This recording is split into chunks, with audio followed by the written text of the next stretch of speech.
Okay, chapter 22. This is going to be additional real world scenarios for dispatchers. Some of these chapters just need to be this because it needs people that need to have more answers. Some of this stuff is content that you really, it's stuff you just can't learn. You really need to know off scenarios. So that's the reason I did 21 and 22 because the content that was in them just ain't really feasible for what we do from day to day as a dispatcher. That was not even feasible enough to even teach people. So let's go into chapter 22 and let's look at some more scenarios about how you handle situations as a freight dispatcher. Now, introduction, dispatchers face numerous challenges daily, often under intense pressure to keep operations running smoothly. This chapter explores various real-world scenarios while dispatchers must navigate difficult situations involving drivers, equipment, and logistics. Each scenario highlights the critical decision-making process and offers strategies, rationales, and sources for effective resolution. Okay, this is going to be for cash advance. Now, as a dispatcher, you know, when you're dealing with some particular situations, whether it's a company driver or an owner operator, they do ask for advances. Depending on the given situation, for example, you got a driver that wants an advance just because he's driving for the carrier. And they might have a certain amount that they do issue out a week to assist the driver as far as just really basically eating, because that's about all you can do. When I was driving, I could get hundreds of dollars, you know, five, six, $700. It wasn't a big deal. Nowadays, as a recruiter, when I'm dealing with this, I may be able to get maybe maybe $200 out of a particular carrier that they'll tell a driver once he gets under his first load, then he can get um, an advance. But now, as a dispatcher and you're dealing with owner operators, it's a little different because when they're talking about advance, lots of times they're talking about fuel advances because they're paying for the fuel, right? Because some of them don't want to use the fuel cards. But it could still be a combination of that and the ability to get money just so they can live as well. Because when you're dealing with an owner operator, if they're actually had an MC, they may have messed their MC up and now they're needing to use an MC of a particular carrier. Because even though they're considered a carrier with their MC, they need an actual another carrier, whether it's a dispatch service or a trucking company that may provide them some of the assets that they didn't have access to. And one of those would be obviously to get advances.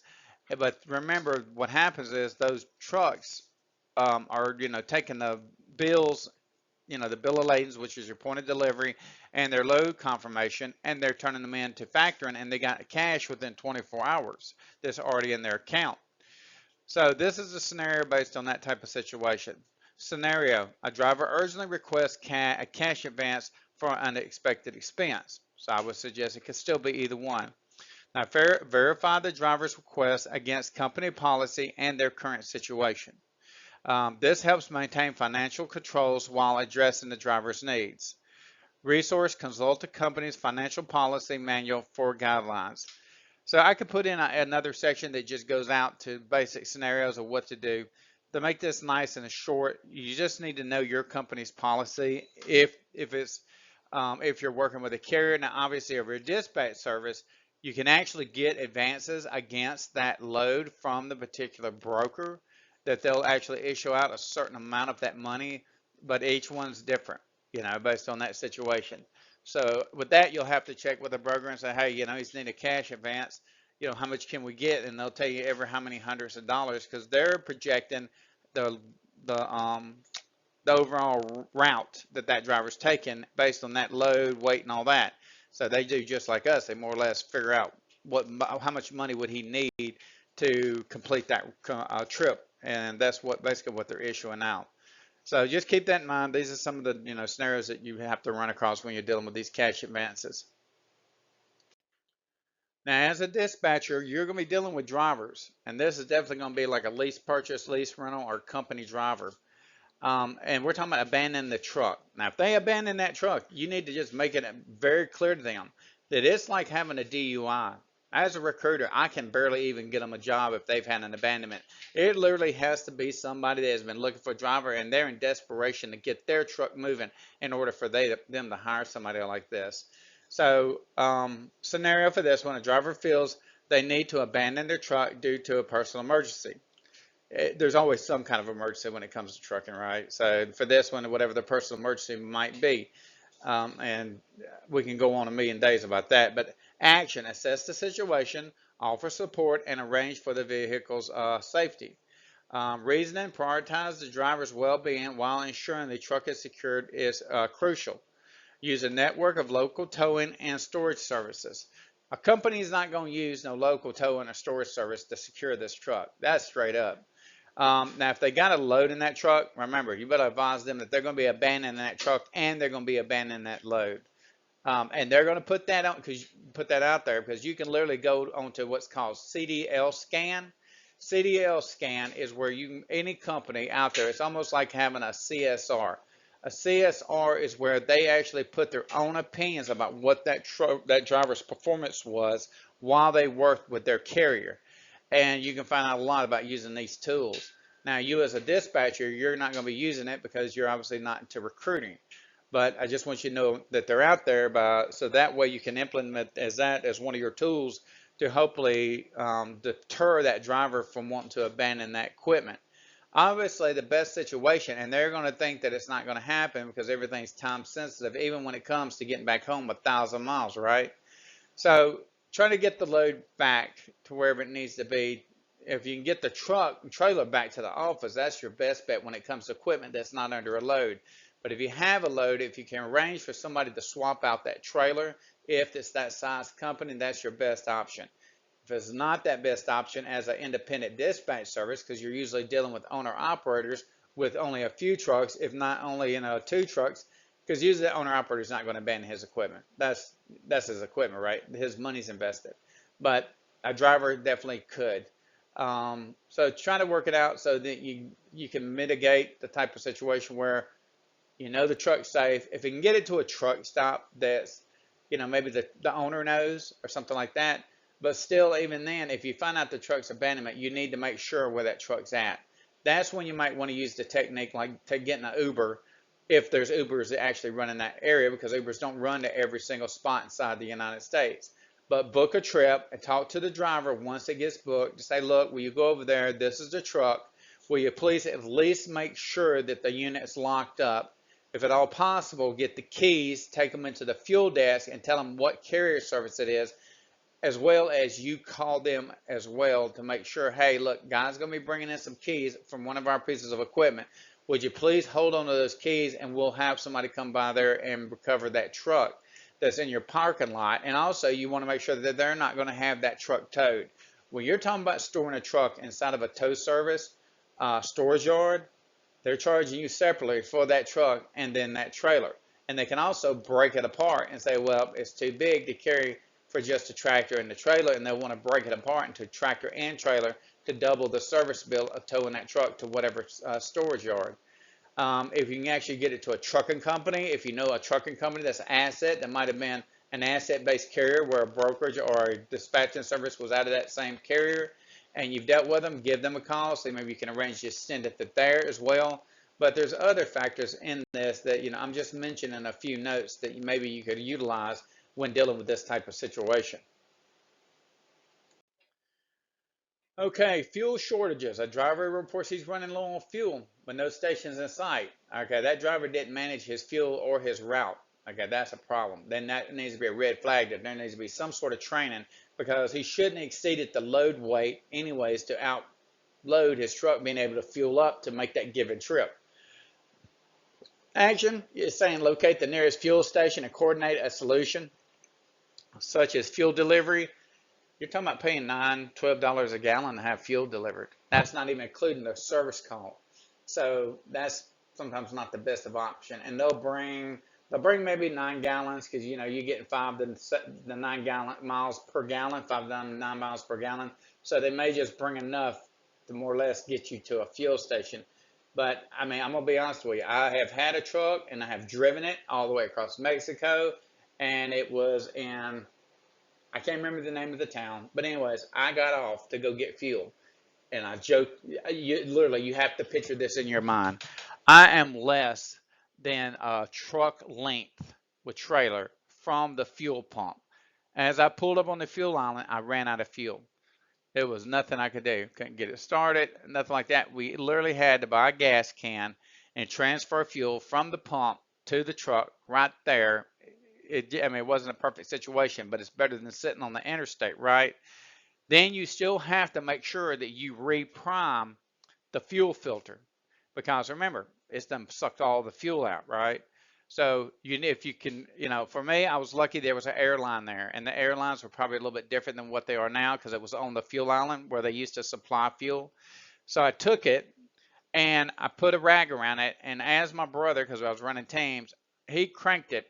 I was pushing air down into the air tank that we had put fuel in, because remember, your driver's side is the primary tank that feeds the fuel filter or the fuel system in a truck. Your right side is always the reserve, more or less, but it balances out because it equalizes out, right? And I pushed it, and it actually pushed it through. How it did, I don't know, without the batteries going too low, but we got the truck started, okay? That was luck of the draw. Other times, you're going to have to take that fuel filter off. Now you got to instruct them how to take the fuel filter off, fill it full of fuel, put it back on, and then start the truck. Now, if they die because their fuel filter actually filled up, it'll shut the truck off because your fuel filter is full. They have a drain valve on the bottom of those that you can reach down there and drop it and kind of, purge that fuel filter. But if that fuel filter is so clogged up, because remember, when you get to the bottom of a tank, you're sucking up trash every time. That's the reason you don't need to run an 18-wheeler below a quarter of a tank. You need to fuel it back up. And it'll suck that stuff up in there and get in that fuel filter that's located again on the driver's side. It's usually the one on the outside of the chassis on the left side. And it'll suck so much trash up that it won't, you're never going to get that. Not that you can't get it primed, you're not going to get fuel going because the filter's full. But anyways, keep this in mind when it comes to these fuel shortages, somebody running their truck short. You shouldn't have to remind these guys to fill their truck up as a dispatcher. But if they do something like this is their own stupidity, and they're going to have to pay for it. I mean, whatever it is going to come out of their pay settlement. So they need to go and be aware of that. Why should the company absorb a loss because of somebody else's negligence? But I hope that answered this one for you. Now, a tire blowout is probably the most common, actually it is the most common equipment failure that you're going to have. Tires blow for all kinds of reasons. Like, I mean, say, for example, trailer tires. If you're blowing a lot of tires on that trailer, this is a telltale sign for sure. If you've blown 5 tires within a 30-day or 45-day period, you've got an axle that's knocked out of alignment, especially if you're dealing with the same axle. And sometimes tires will blow and take out the tire next to it. So that does happen. But this driver says he's experiencing a blown out tire while on the highway. Instruct the driver to pull over safely and contact roadside assistance. Ensure the driver's safety is a top priority and minimizes potential accidents. Maintain a list of reliable roadside assistant contact. You got roadside service programs or roadside, tire programs. You can do all this. TA, Petro, Loves, they've all got roadside trucks. But it may take them a minute to get out there. Make sure that driver puts those reflectors out if he's just not the personality that you want to say, hey, go down the road with a truck with blown tires. So get him to put the reflectors out. Tell him to make sure if he has to pull up, do not dump the truck off into the ditch by pulling off of the concrete onto soft shoulder where it's so muddy and it's been raining, for example, that the truck will literally sink up all the way to the axles and roll the truck over. It does happen. But if he can get off into a safe spot, then that's what he needs to do if he's just not the right type of person to be suggesting what I'm fixing to tell you now. Depends on where that tire is at, okay? If it's on the inside or somewhere where you got a tandem axle, that means 2 tires on that one side for those trailers, I'd run it down the road. Not at high speed, tell them to reduce it, put your hazards on, and cruise it down the road to the next available either exit if you're really out in the middle of nowhere, or next truck stop if at all possible. Roadside service is going to cost a pretty penny, and the tire, they're going to upcharge it as well because you're not getting it from the shop. Is it still expensive at the truck stops? Of course it is, but it's better than paying roadside assistance. If they've got a spare with them, easily, that's the reason you always want to keep a spare on the truck. They usually can put them behind the sleeper if they don't have a rack for them under the trailers, because now we got all these wind guards that go up under there for California emissions laws, or just in general, a lot of the trailers are built with them, but they still might have a tire rack under there, but people steal the tires now. But if he does have a tire, it's only like $50 to go to, say, for example, TA to get it swapped out on the rim. And that's not bad. Now, that's including everything. That's you get in there, it's on the rim, he knocks the tire off and changes it, and that's $50. That's it, you know. So that's a good deal. And you save money by holding on to that spare. Not saying that that spare is going to be any better, because depending on the wear on that tire, it could actually start affecting the other tires. So they still may have to get another tire to put on there even after they've got going. But if it's a steer tire, you're out of service, okay? That you're out. One, you can't drag that down the road if he didn't bend the rim, if he got off the shoulder good enough and fast enough. Not that speed is not the option when you're dealing with a steer tire. But he's going to need a virgin tire. DOT regulations, I guess it's under FMCSA, require that all tires put on the front steer axles of a tractor must be virgin rubber. That means they've never been used even before. I don't care if it's been used for whatever. If there's something in it, they're going to start looking at FMCS. I mean, look at your DOT maintenance records, and they're going to find out where you got those steer tires. They're going to tear everything apart if you wreck that truck. They're not leaving nothing untouched. That's their job, is to destroy you, right? And they got more dollars and more manpower than you can ever think that you would ever have. So make sure when you're following these things, when it comes to tires, follow what's needed when you're dealing with this. So that way it won't come back and bite you. But yeah, and, you know, and get an idea of what's wrong with the tire. You know, I can tell you some tricks, but I don't want to get you off trying to tell some driver to do something and they're just not capable enough and they burn the truck up. So anyways, we'll leave it like that. Okay, mechanical issues. This is really where experienced drivers, you can deal with these guys more than you can with somebody that's inexperienced. Scenario, driver hears unusual noises coming from the truck. Advise the driver to pull over and assess the situation. Promptly address mechanical issues. It can prevent serious breakdowns and delays. Keep a directory of nearby repair shops for quick access. Yeah, you might be able to keep the numbers there for quick access, but they're usually backed up. Mechanics are in high demand when it comes to roadside service and actual mechanical stuff. There's only certain things that they can do on the side of the road, maybe an actuator. They could do a fan clutch if necessary. If the fan blade didn't get into the radiator, they can do, you know, an air dryer, something like that.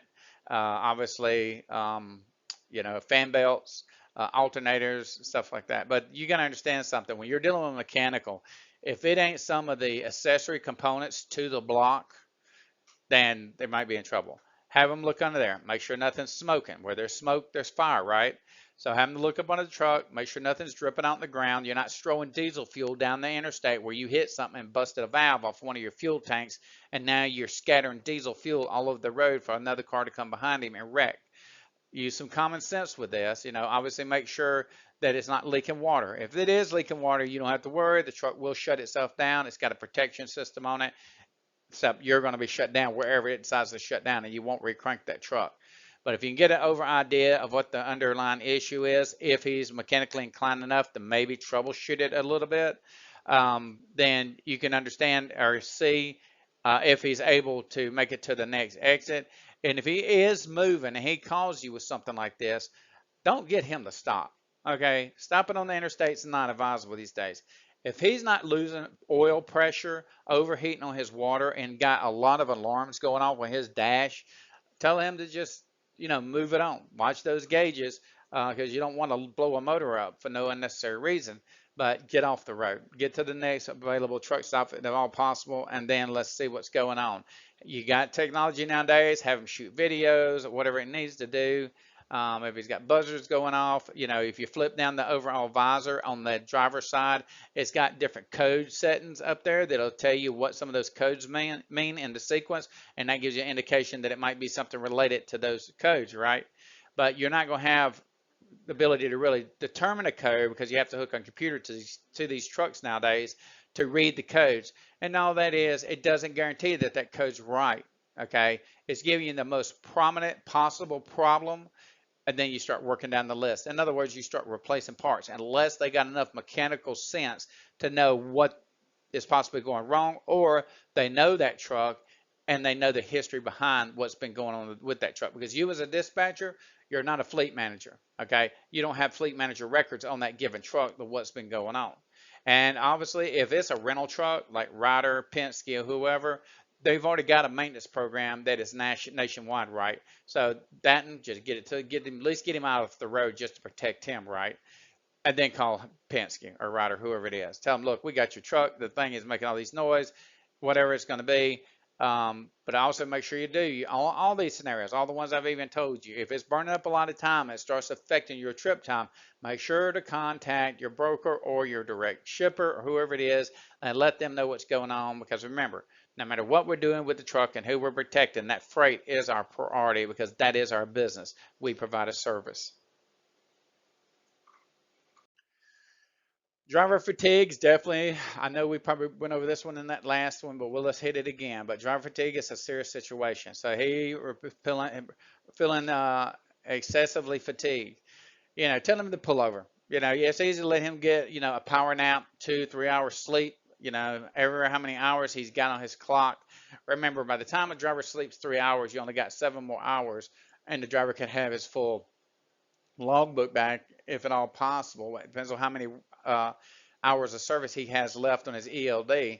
Now, so you got to make that judgment call based on that person. Look how hard they've been running. If they haven't been running hard, sounds like they've been out partying or whatever they've been doing when they've been at the truck stop. So that guy just was in the weekend, was off in, I'll say Los Angeles, over there in Fontana, you know, um, telling what he was doing.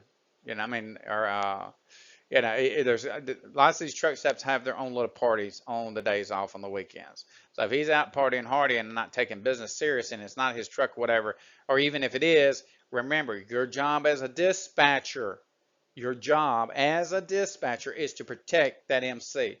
I understand the freight's important and I understand the load and all that's important, but when it comes down to it, your job is to protect that MC. If you mess that MC up, start getting PSP violations and everything else, we got a problem. Because, like for me, for an example, if I'm running you on IMC and I see that you're negligent on what's going on, because I can look at a board, I can look at a hour of service board, and I can determine what's going on.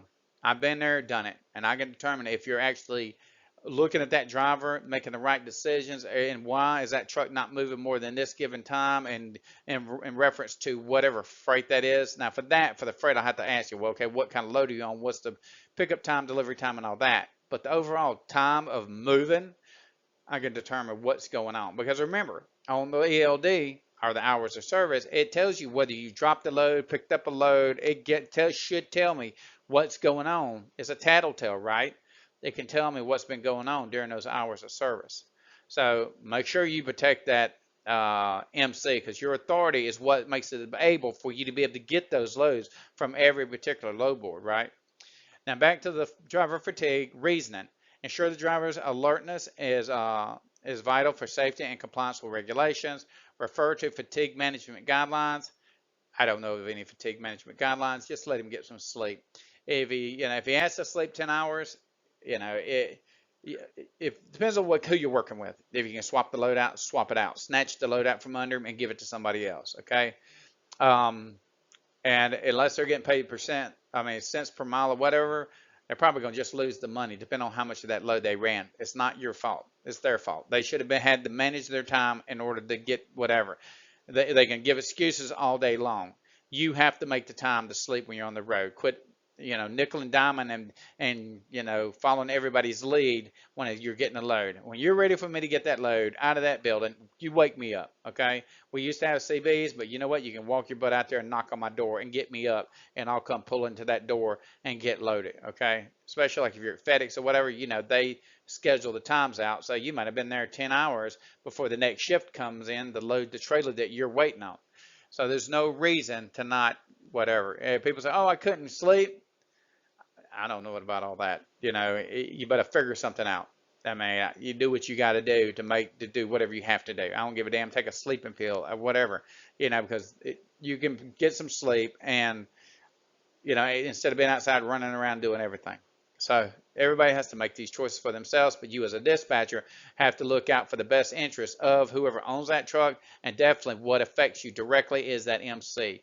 You mess your MC up, you're without a job, and then you got a real problem because it don't take a lot. If I start seeing DOT fines and tickets and warnings coming through on equipment, because we look at that, right? That's what the safety department's for. And they red flag it. Hey, you got a lot of stuff coming out on this particular truck because we document it. It has to go with that ELD for that given time, and it has to be marked on that ELD that they got a DOT inspection. Because when they come to audit that driver, they give a list of drivers that they're going to audit.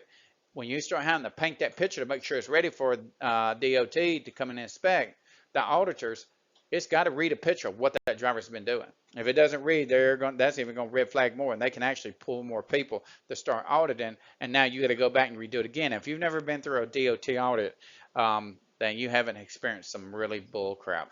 But anyways, all right, let's move on. Inclement weather. Okay, whatever inclement is happened to be going on, you should have kind of already been prepared for it when you left as a driver. As a dispatcher, you know what's going on, so when you're telling somebody you can pick up and be somewhere, you do need to keep an advisory on your weather. I mean, God, you're in the United States, right? I'm in third world country. Who knows what the hell it's going to do here? Next thing I know, I walk outside and it's bad weather, and so hey, you know, a typhoon's coming, right? So in the United States, turn it on the Weather Channel every single day in front of you. Put you a smart TV up there and just watch it. You ain't got to listen to it. You can just watch the thing, right? So you know what's going on. But because when you're booking these loads, there's factors you as a dispatcher you really are accountable for. You can't depend on that driver to know what's going on out there. You know, he just wants another load, and he wants to make sure he's making good gross. But you need to look out for him as a dispatcher. You're weighing things out about this load. Remember, you're the one that's looking at how much money it's going to cost to run a given route. And if you see that he might have days down, idling because you know he's going to get shut down. If there's a big storm, they're already telling you I-80 is going to be shut down. East of this or west of that, or going north on whatever highway and everything. So you already know what's fixing to come down the pipeline. So when you look into severe weather conditions, make sure you keep this in the back of your mind every single day that you're sitting there loading those trucks.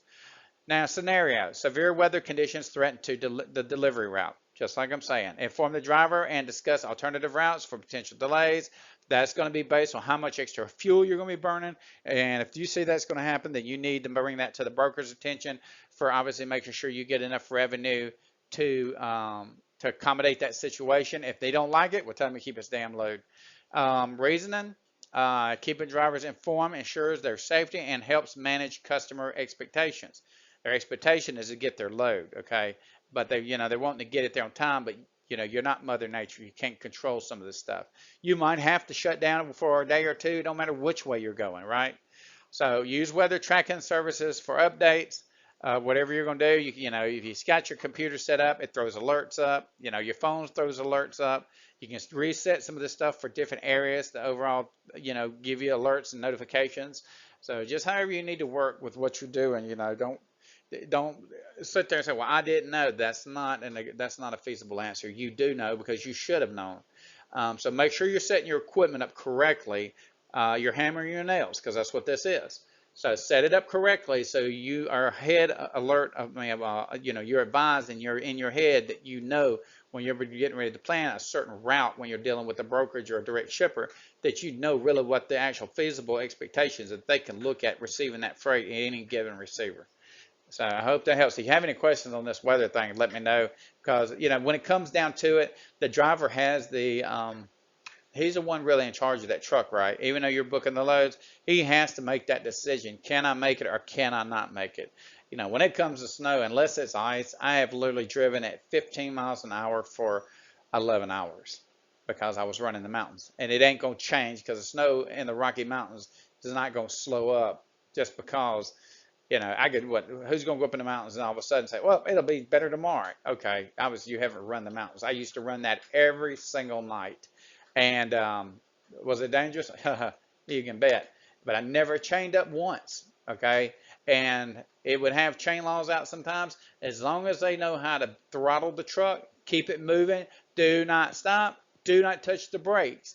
If you do, you will stop that truck and it will slide backwards. Okay. So if you need chains, and that's the advisory I'm giving you for your drivers, then they need to chain up. You can't just run chains on regular road as well. It'll eat the chain straight off the linkage that it's sitting on. That's the chains, how they're attached together. It'll eat them up. Now you got slinging chains beating the hell out of the trailer or the tractor underlining inside the tire well. Sometimes it only needs a drag chain. Sometimes it needs all chains. That means it's going to be basically you're putting, remember how your axles work, okay? If you don't understand how an axle system works under a tractor, you need to learn. For starters, the front tires on the drive tires are the ones that actually are engaged that you can't disengage. The differential is between the drive tires and the rear tires. Okay, so if you're going to run chains on those back tires, then you've got to engage those tires, right? So when you're looking at chain laws for any given reason on what their requirements are, you need to understand what they are. And each tire requires a different size chain, depending if it's a car hauler or whatever it is. They don't all take the same size chains. A drag chain goes on the trailer. Those are going to be whether it's one or two drag chains because you don't want your trailer to slide around. There is no traction on no trailer. It just keeps the trailer from sliding to the left or the right, if at all possible, based on the overall surface tension between the load on the tires and the road, okay? If it's ice, I don't give a damn what you do. You need to stop that truck. Ice ain't no joke. You're not going to win on ice. Yeah, you're literally might as well stick a gun in your mouth. You're playing Russian roulette with your own life in that truck. So make sure you understand this, but the driver has the ultimate decision of whether they can or cannot make it. And if it actually says road closures and stuff and they're shutting down, they have to stop the truck. It will void out the insurance if they end up having a claim for whatever it is, because it was actually given that the Department of Transportation is shutting down whatever highway. So those are the things you need to balance out. If you need to, I would definitely learn more about the weather, because we are living in a changing planet where areas that used to not have bad weather, now all of a sudden they got El Ninos and whatever else, and the weather's just all over the place. And this is not just for snow and ice. We're talking about tornadoes, high winds, typhoon, oh my gosh, hurricanes. You know what I mean? So I've went under tornadoes. It is, oh, I'll outrun it. Tornado will slow your truck down to 30 or 45 miles per hour. So you're not going to outrun the tornado. Okay, if you're doing head on, depending on where that wind's at, if it's a frontal wind and not, a wind that's pushing, going with the flow of the direction you're heading, it's going to slow you down. But anyways, I hope that helped on this. Okay, customer pressure for speedy deliveries. Okay, if they needed a speedy delivery for one, they should have scheduled a team if it was needed. Don't let them push your driver. In fact, don't even pass this on to your driver. Nobody likes being pushed as a driver. I don't want to hear the crap from you as a dispatcher and me being a driver that you need me to get it and go and go. I tell you what, you want me to get it and go and go. You come out here and get on this truck and you handle it yourself. Okay, that's the only way it's going to get it and go. I'm going to get there safely because I have a million idiots passing me every given moment, and I don't know where their head's at. Okay. So for this scenario, a customer demands an expedited delivery due to unforeseen circumstances. That's his unforeseen circumstances. It has nothing to do with me. I've already got the load, and we've already made an agreement or anything like that. Now, if it's before we get there, then we need to make some decisions because we don't have the load in hand. Obviously, I don't want to lose my load. I can tighten it up based on my time frame. If I'm used to taking breaks every here and there so I can get out and move, make my blood move around, because truckers do die in those trucks, then I can get around, move around, and help me get my head going. It helps to get my mental blood going. They used to say, oh, stop and walk around the truck a while, get your blood going, and get it go. That was some dumb, stupid stuff that we used to, kind of feed into. They need sleep if they're that tired. But if I can keep myself going and I know I can make it, especially if I have a team partner, we know we got to go. I know my team partner. I know how many miles they can do because I'm looking at my team partner's ELD too. So who's doing the most work based on where we went and how time efficient was he, right? And if you can do it, then obviously you say, yeah, we got it. We can make it happen. Now, transparency helps maintain customer trust while managing operational realities. Operational realities is a key word there. Is it realistic or is it not realistic? Just tell them the truth, because it doesn't matter what it is. They're not going to just stop you and take the load. You're already on the truck. They're going to just say, keep going. Okay. They're just hoping that you'll make the time up, right? And there ain't no making a time up. I mean, all the trucks are governed basically at 72. So resource, utilize routing software for accurate time estimates. Look, the ELD's already done streamlined your route. Even when there's traffic ahead or some road, whatever, that pops up, whether you're using Waze or even the ELD, I mean the GPS, it go ahead and start optimizing your route. Do you want to take this route? As long as it is a CDL that is set up for your truck, then yeah, you can take those route. If you don't have it and you're just trying to run off an automobile GPS, I hope you can afford to buy a bridge, because a good chance you might find one, or bust some bridge law where trucks do collapse bridges. So I don't think that doesn't happen. But just keep these things in mind when you got a pressure of somebody trying to, and then whether it's the dispatcher or the direct shipper, you can only do what you can do. This is transportation. This ain't, we're not running in spaceships yet. So do the best you can do with you being a dispatcher, try to get that load there. But make sure communication with your driver, open-ended and accurate information exchange is what needs to happen to make sure this happens to the best of your ability and that driver's ability. Now, last minute delivery changes, this is really only going to be, let's say if you're doing LTL or something that's a split load. I mean, LTL is a split load, but if you have something, let's say I get there and the place calls it, okay, and they're closed, or whatever might have happened. There's all kinds of stuff, but you don't really see this happening much, okay? Um, Especially if you're doing FTL loads. But the scenario, a shipper requests a last minute change to the delivery address, that could happen. That's a feasible concept. Then it's not just a matter of doing this. You need to stop for a second, or you as a dispatcher, you need to reanalyze this route. Okay, and how was it put in there? Is it an FTL load or is it LTL load? So if you got to make arrangements case, so if they need to pull freight off to get that load out, if it's like the second from the nose, and you got 5 drops, and ain't stuff that you can just, because anything's got to be moved out. There's nothing you're going to be able to really pick up and throw it over the top of the other one. So if they can't get that load out, and tell them what it is, how big it is, and all that, because they might not have the loading dock to be able to do it, or they may not have a loading dock at all, and you're using a portable ramp to get it on and out, and for whatever circumstances, it's not good for that particular product. Because remember, you've got to protect your product. It's just not a matter of loading and going. You've got to look out for the security, the overall OS&D, over shortages damage of the product that you're responsible for. So anyways, confirm the new address, notify the driver immediately. Quick communication minimizes confusion and ensures timely delivery. Employ GPS and mapping tools for accurate routing. You can look at all that, make the decision, but make sure you're getting the money that's due for that. And you can literally use that, and the dispatcher knows you're going to use it. So ask him, well, if we're going to do this, how much is that shipper willing to pay to compensate us from re-strategizing this whole route, if it is even able to be done?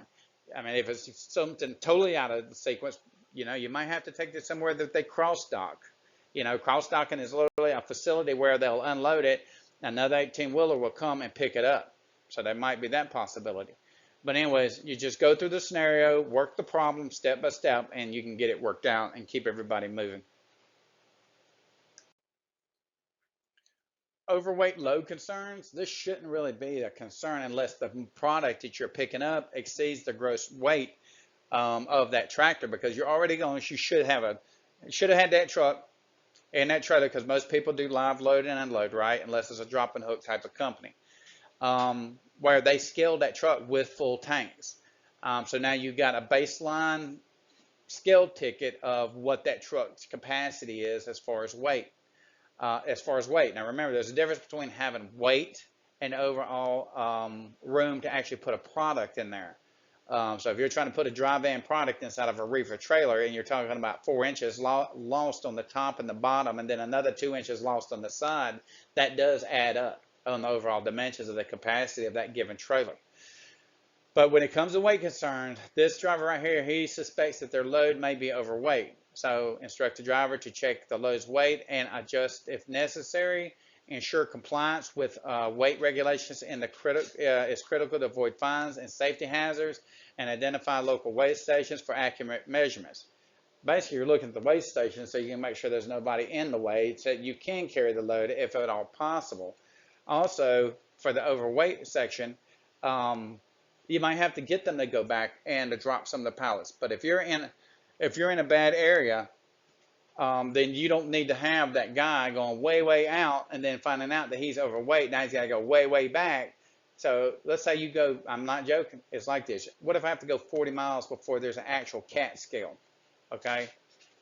What if the local one, I've had it before, was out in the farmlands, it was broke. I had to go all that way, right? So I got 40 miles I went. Now I've got to go back and get them to adjust the load. Even if it's adjustable, whether it's not overgross, what if it's just they put it in there? They stack the pallets in there wrong based on the weight of the pallets, and they should know that because these people know what they're moving. So now I got to go all the way back just to get them to adjust the load or pull some of the product off. Okay, what if I'm getting paid piece? You know, Apple's paid by the case. So depending on what's going on, you're wasting time because now you go back 40 miles and then come back this way 40 miles. Now you got 80 more miles added to your trip. Okay, in addition to the time, which is now 120 miles in theory because you went 40 miles and went back 40 and now came back 40. So that's 120 miles.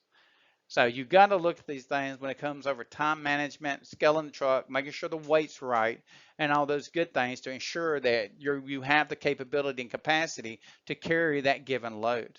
So, you know, when you're looking at it, the broker's going to tell you how much it weighs, how is it on. Make sure that you ask, you know, okay, you're talking about the product. Is that including the pallets? You know, there's a big difference in weight when it comes to polymer pallets and wooden pallets and what they're made out of. You know, pallets get to weigh in a lot. I mean, I think it's something like 1,600 pounds just in pallets that for 22 pounds. You know, so make sure you consider all these things when you're asking these questions and when you're dealing with the driver that's at that given facility. And talk to the people, talk to the dock manager if you have to, or tell him to go talk to the dock manager and say, look, you know, this is this, or whatever reason he suspects this. There's obviously something that he saw that suspects that it's weighing right. Now, if you got pressure gauges inside your truck, you can look at the pressure gauges because what it does, it measures off the pressure on the airbags and stuff, right, to determine how much pressure weighs a certain amount of weight. And if he's all of a sudden way over and he can't redistribute that weight based on sliding the fifth wheel and the trailer axles, then you do have a problem, okay? And if you don't understand what that means, then make sure you go over to make sure you understand the difference between sliding the trailer axles and the fifth wheel. Always use your trailer to slide first to hopefully adjust it out. After you go so far, you have no choice. So if I bump it all the way up, because remember you got bridge laws, the axles can't come back to a certain point. And I put a video in here of what it has to do with dealing with bridge laws. It's either in the back of the book or under the chapter. Look up under bridge laws and weights and you can find it. But make sure you understand how to adjust these weights because this here, you know, you're changing the weight every load. So the likelihood of coming across this problem is more than likely. All right, multiple breakdown reports. Okay, scenario. Several drivers report mechanical issues at the same time. That's one of those days you wish you'd stayed home. Action. Prioritize the most urgent cases and coordinate necessary repairs. Efficient resource allocation minimizes downtime and maintains service quality.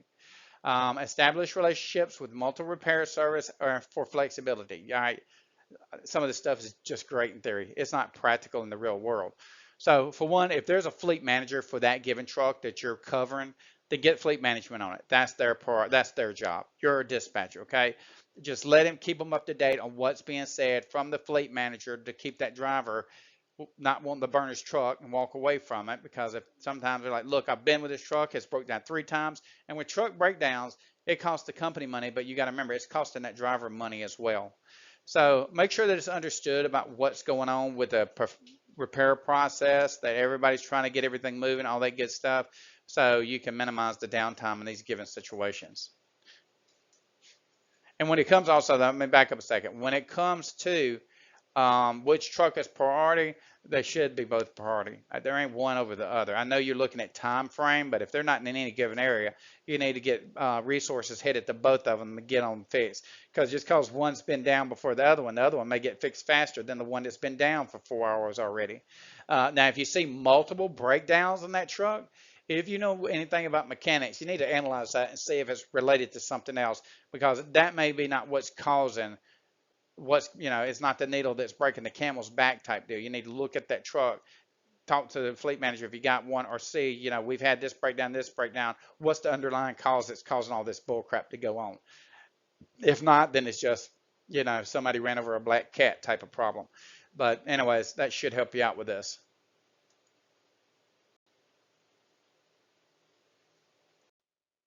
All right, conflict between drivers. We had that one in the last one, so I'm just going to just cap on this again. See if you can figure out what's going on with them. Try to get it fixed. If nothing, tell them not to kill each other till they get back to the yard. And if they do kill each other, well, now you need to find a new driver for that truck. But try to get them back to the yard and just get them off the truck with each other. You know, I mean, if there's an abandoned equipment somewhere, route them by so one of them can get on that truck. There's always some type of alternative method to solving these type of issues. Just remember, they chose to go with each other. Usually it's probably family that fights worse than strangers if they chose to team up together, because I rode with brothers, and man, we wouldn't play around. We'd fight. We'd straight settle what was going on because I come from a redneck family type of deal. So you just got to see what's going on. Just remember stress, tension, or whatever it is. You know, try to read the problem, and if you're not good at reading people, just tell them, look, guys, we're going to get you back, and as soon as we get this, and go ahead and really and truly start routing them back. Get them off the trucks, because there's nothing like trying to work as a driver, keep your head on the job when you got somebody in the truck that's feeling some kind of way and they don't want to drop it. So try to get them back so you can get them off the truck, unless they can find a resolution to the problem out there on the road. Like I said, maybe they just need a 34-hour restart. All right, so we're talking about regulatory changes. It says a new federal regulations impact driving hours and rest requirements. Inform all drivers about the changes and adjust schedules accordingly. Staying compliant protects the company from potential legal ramifications. Regular review of the FMCSA updates for regulatory changes. This is probably not going to happen like this. It ain't just going to pop up overnight. I think we covered this in the last chapter as well, so I'm just going to skim over it. If there's any changes, the company should know ahead of time. Make sure you get a hold of the safety department for any particular carrier. See how they want to approach a situation, because you're a dispatcher, right? All you want to do is make sure that you're not violating that and making sure that your driver has plenty of time on his hours of service, so you can continue to book the freight and be able to manage, you know, as far as time from point A to point B, and whatever route that you're setting that driver up for. But this right here, it don't really have nothing to do with you as far as the safety department, and because there's actually a whole safety department, for those that don't know, that actually handle all of, you basically got an ELD, or an hours of service compliance person that's literally in the safety department. And basically, sometimes all they do all day is just watch the board fixing people's problems. Because if you pull up inside of a scale house and they pull that database, they can easily do it. Even for changes, depending on the ELD service that you're using, it could tell any modifications that have been made, and they have to have a justification on there why that was made. How it is these days, because I've been out of driving trucks for just a second, but you know, that's the way it was standing at that point. But as far as a dispatcher, all you need to do is make sure that you got hours of service that are available on that ELD, so you can keep that driver and moving in accordance to what's needed for that given freight to get it from, like I said, from point A to point B. Handling customer complaints. Okay, the customer is always right. Keep that in mind up front. You don't need to lose your customers. A customer expresses dissatisfaction on an overall delivery delay. Listen carefully to his complaint. Apologize. Offer a solution. Active listening, as in problem solving, can help you retain customer loyalty. Refer to customer service training materials. I don't know who's giving training materials. I've never had this. I just know I try to make them satisfied. If they want a little bit knocked off, you might have to knock a little bit of money off. Depends on who the broker is. For one, if there's dissatisfaction, talk to the broker. Say, hey, you know, your guy is calling me, which they shouldn't be, right? They should be calling the broker. And the broker probably is just going to handle it, and you're not going to hear nothing from them, but you're probably not going to get another load, or it may get to that point. But if it's something where you're doing direct shipping, find out what was the problem. I mean, what did it do between that and the relationship with the customer? You know, making sure that you got professional men and women on the trucks that you're actually dispatching is definitely a plus. I'm probably not the best person that you want delivering your loads, because if something's said to me while I'm there, I'm a truck driver.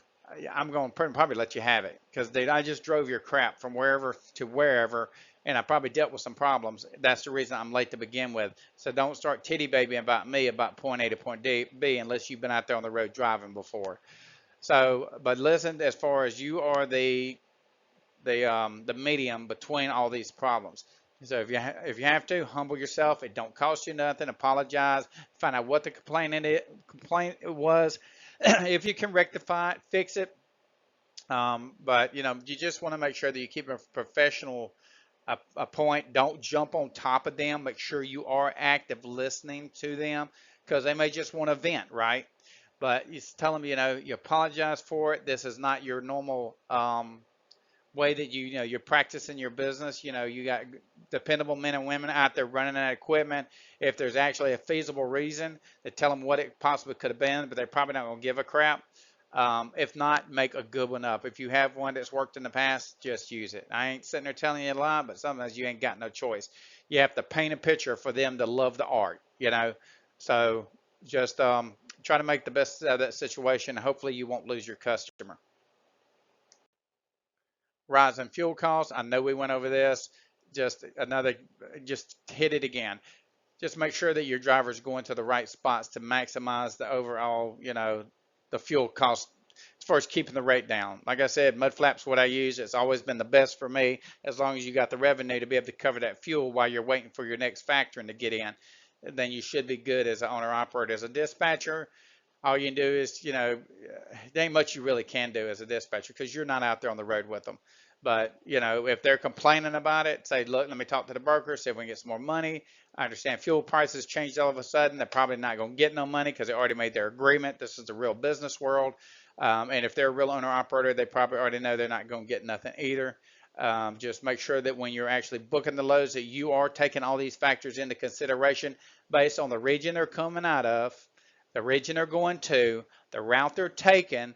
Is it bad weather? Is it mountainous, high winds, whatever it could be? Even hot temperatures affect things, you know what I mean? Because they're having to run the air conditioner more. It's more wear and tear on the engines. Just whatever you can do to suffice or to justify getting better revenue. Are they going to a dead area? My guy's going down here, and I know that he's going to a dead zone. There ain't going to be nothing down there. He's going to have to deadhead. So, and the fuel prices are up. Is there nothing better that you can do? Because this is just going to be too much of a loss. Remember, you always have the right to say no to that freight. So when you say yes and you sign that rate confirmation, and once you signed it, that means you accepted that load. So, don't bite something off that you're biting off in the wrong way because you're trying to fill a trailer. Don't just fill these trailers. Tell the driver just the way it is. If he doesn't understand it, then you got you an idiot on your hand because if it ain't making no money and he says, oh, I just want to move, I can't just move you. You're going to look at your gross revenue at the end of the week and you're going to come back on me. Why is my gross revenue? I didn't make no money. You didn't make no money because you didn't want to heed what I was saying. Sometimes it's better to deadhead them to get them to a better area. You got to work with the situation. If you can work these markets in 2024 and you can keep your trucks profitable, then when the economy's great, you're going to kill it. Okay. So just understand, I don't know how long we're going to have to rough this out, but just keep all this in mind when you're looking at fuel, booking your loads, dealing with the brokers, and generating the overall rate that you're going to need to ask for. All right, problem. This is a bad one. So he cancels the load assignment. You've already got that load. Okay, you signed the rate con, you got it. Now quickly find another driver available. That's probably not going to happen based on what most dispatchers, how we work, because you're wanting to work for yourself. So when you're actually interviewing these drivers to be their dispatcher, interview them like you're giving them a job. They don't see it that way, but I don't care. You're giving them a job and it's going to affect you and it's going to affect the MC that you're representing. If it's their own MC, I would definitely check their MC. That may be the reason they have crappy MC because they're dropping loads. I'm sorry, and they do document on these MCs and stuff about people dropping loads. So, and at the individual broker, facility that you're getting that load from. So you want to minimize the disruptions as key in maintaining operational efficiency, but you can't do much if you don't have another truck to put it on. You ain't got no choice but to cancel the load. Find a good justifiable reason for cancel load. Do try to defend the MC at all possible. The turbo just went out, something that just sounds feasible. Look at the year of the truck. Find something that would match that truck. Okay. People don't give a crap about people dying. Okay. His aunt died and all that. Don't use that. That's so broken. Equipment failure is more logical when you're dealing with trucks than anything. Implement a driver availability tracking system. If you only got one guy, that's not going to cut it. You need to just make sure that guy, look, dude, I'm fixing to cancel this load. This is going to affect your MC. If you're working with me and it's affecting my MC, I only have to see it once or twice, and you need to get rid of that driver. We don't dispatch for them no more. You're not going to mess the MC up for one person. Nobody's worth anything, and remember, everybody can be replaced. So I hate that you lose your driver. I understand that's revenue for yourself, but I'm looking at the overall benefit for every dispatcher that works with me, and the viability of the MC, because it's not easy just to go get another MC and then have it marketable. The only few places you can do is like C.H. Robinson and stuff like that to be able to even start pulling freight. Unless you've got established databases or book of business where they understand that you're fixing to get a new MC and they can utilize you, even they can only do so much. Remember, they're following company policies as well. Okay, equipment shortage. A shortage of trucks occurred due to maintenance issues. Explore leasing options and collaborate with other carriers. Flexibility and resource management can help you fulfill customer demands. Research local truck leasing companies for alternatives. Absolutely, if it comes to your equipment, you're seeing you're having a big problem. For one, according to the way we're doing it, you need to make sure these guys have got good trucks. Make sure their annual inspections is good, but if we have to, we need to make sure beyond 5 years that they've got to go get an up-to-date for that date inspection in addition to the additional terms that I have in a profile that they have to meet on the inspections. All that leaking oil and all that stuff, because if they're at 5 miles, this is the reason it's like that. At 5 years, 110,000 miles per year, they're probably still under a warranty. They should be able to go to whatever manufacturer, if they bought that truck new, that truck being less 5 years, to get those problems fixed. If it's something that's not covered under the warranty, well, they should have been getting it fixed anyways, or they bought a truck more expensive than what they could afford, and they put themselves in that own situation. For trucks that are older, they know this. They know that their equipment is older, and they know that equipment gets looked at with more scrutiny. So if they have to go get the inspection, that cost is all on them. Okay, they got to go get the inspection. Make sure the driver puts it in the driver's notes of anything extra on that list that I'm going to give you if you're working with me, and we make sure that that truck meets those parameters. If it's got leaking stuff and whatever else I have on that list, it's a no-go. They got to get those issues fixed before we can even touch them. But if it comes to shortage of equipment, yeah, if you got the availability or the ability to rent trucks, to rent trailers, that might be your option. Just make sure in your pricing that you adjust everything accordingly, because just because you got a truck down and you're still paying for that truck and you're renting a truck, now you probably got a real problem. But just look at the scenario, do your fixed costs, your operating costs, and however you need to add the math up between truck A and truck B. If you don't stay on top of these type of situations as a dispatcher, knowing your drivers and stuff, I mean, as far as if there's somebody, you're actually dispatching for, that's their problem. It's not going to affect you, okay? But if you're in an instance where you're working for a carrier, this type of stuff does. So, and your fleet manager, if he's a piece of crap, then he's not having the foresight to look ahead to understand this could be coming down the pipeline. That's the fact, he should have been talking to the owner and say, look, strategy is we got this number of trucks that are coming up for this or whatever it might be, or we've got these type of trucks looking at this certain number of miles. We're seeing a lot of issues in this given model with this make of engine. We need to start dumping them, start putting them out there for sale, swap them over where you do lease purchase or lease rental, let the liability fall on the drivers if they choose to buy those pieces of equipment. Do something to get them out from under your neck so it doesn't overall affect your ability, which you don't have a lot to say with this as a dispatcher, but I'm trying to get you the insight of the way a business operates, that they need to do something with those trucks. Or it's going to eventually affect you as a dispatcher, because now you don't have no equipment to dispatch. And if there's a lot of trucks in there, they can consolidate it just to one dispatcher, and now you're without a job for a minute. So just keep that in mind when you're dealing with these certain situations. Okay, driver safety concerns. This driver is expressing concerns about safety in a specific area. Advise the driver to avoid the area and plan an alternative route.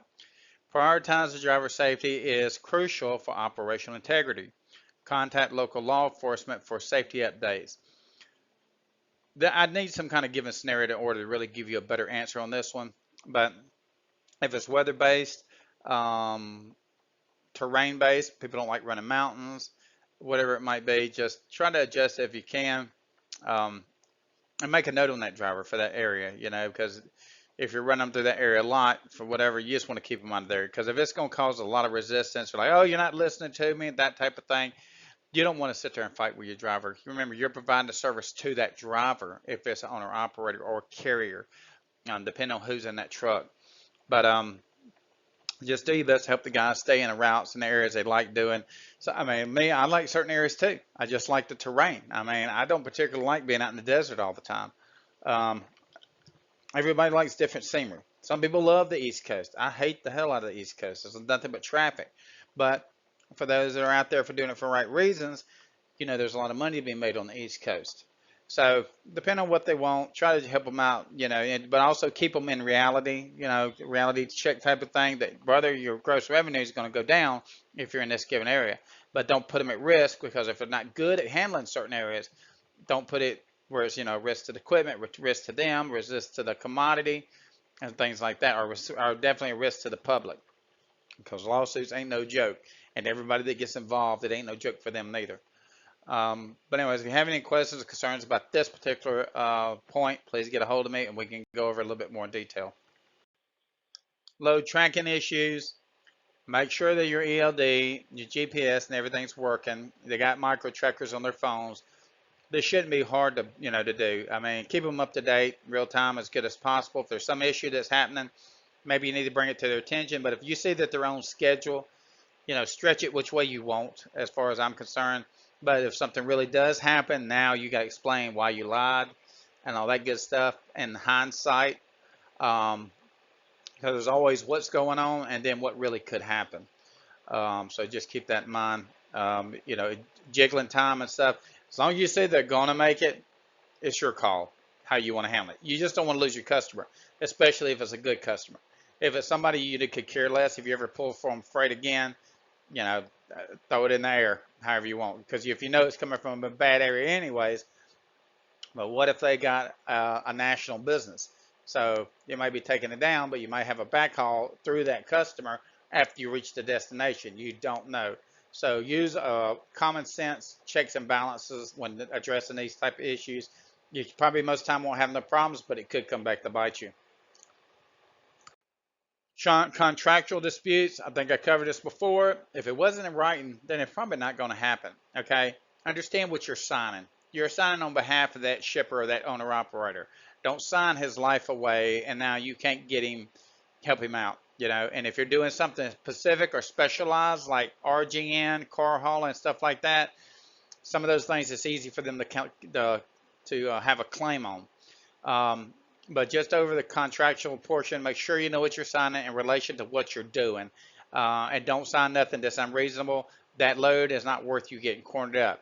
But at the end of the day, it's your decision, but also you need to talk to whoever you're dispatching for. If it's a given situation where they're paying you, you need to make sure that it's a yes or no to make it a go.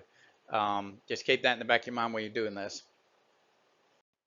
All right, that's the end of this chapter here. I hope this helped out.